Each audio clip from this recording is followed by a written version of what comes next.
dan nanti tertuang di dalam teknokratis rencana pembangunan blueprint pertama Indonesia menjadi negara industri yang disebut dengan pola pembangunan nasional semesta berencana, di mana persoalan ekonomi itu sebetulnya intinya adalah tata kelola niaga, perdagangan, dan distribusi serta industri. Betul ya Pak Isi ya? Dan itu kita bisa temukan dalam bentuk arsip 17 jilid 8 bab 1945 paragraf. Dan itu sudah diakui sebagai memori kolektif bangsa yang kebetulan saya ajukan bersama Badan Perancang Pembangunan Nasional atau Bappenas.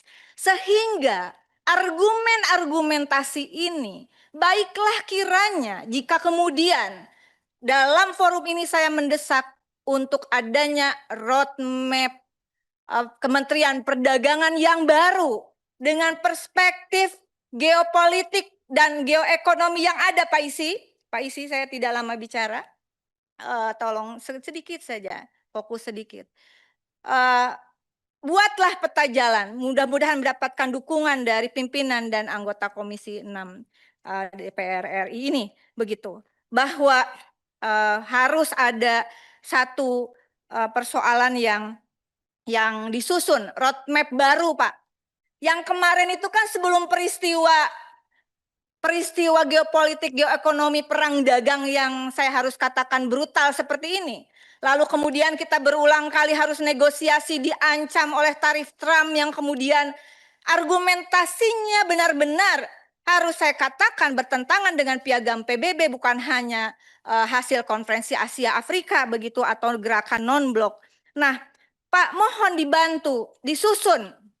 Bapak yang lama, maaf ya Bu Wamen, karena Pak Isi ini cukup lama dan kemarin jadi Dirjen Kementerian Perdagangan Luar Negeri begitu.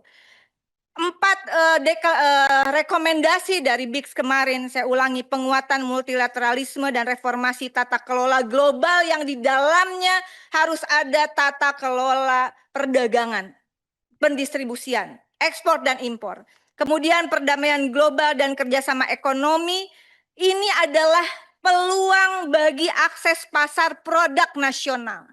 Sekalian kita nanti Bapak, mohon saya dipetakan, saya ada 10 barang ekspor RI ke Amerika Serikat dengan nilai tertinggi. Mesin dan perlengkapan elektrik, pakaian dan aksesoris, alas kaki, pakaian dan aksesoris bukan rajutan, lemak dan minyak hewan nabati, karet dan barang dari karet, perabotan dan alat penerangan, ikan dan udang, mesin dan peralatan mekanis, olahan dari daging dan ikan.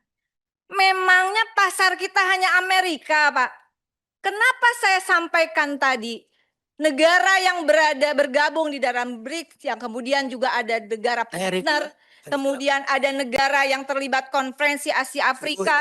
Dan ini fokus saja dulu kepada anggaran, ya simpang hari Rabu. Hari Rabu kita dengan menteri. Landasan, karena hari Rabu saya akan meminta paling tidak roadmap itu sudah ada. 3 menit Pak. Ya. Dan akses pasarnya Pak, diversifikasi. Bukan hanya yang ini perjanjian yang pernah diinformasikan, perjanjian internasional dan tadi ada 9 perjanjian perdagangan. Harus dianalisis ulang dengan perspektif yang tadi Pak. Negara-negara yang terlibat KAA, 120 negara non-blok, lalu kemudian juga setelah KAA ada 40 negara yang merdeka di Asia Afrika dan Amerika Latin. Itu adalah pasar yang bisa dikonsolidasikan. Adalah ruang yang besar untuk perdagangan kita. Kemudian komitmen terhadap perubahan iklim dan pembangunan berkelanjutan. Green development, tidak boleh mengorbankan pertumbuhan ekonomi negara berkembang. Di mana posisi Kementerian Perdagangan terhadap biomass, terhadap komoditas-komoditas lainnya. Yang keempat ini penting, kemitraan untuk pembangunan manusia dan kebudayaan. Saya mendukung apa yang disampaikan oleh teman-teman tadi. Pasar tradisional adalah bagian dari kebudayaan.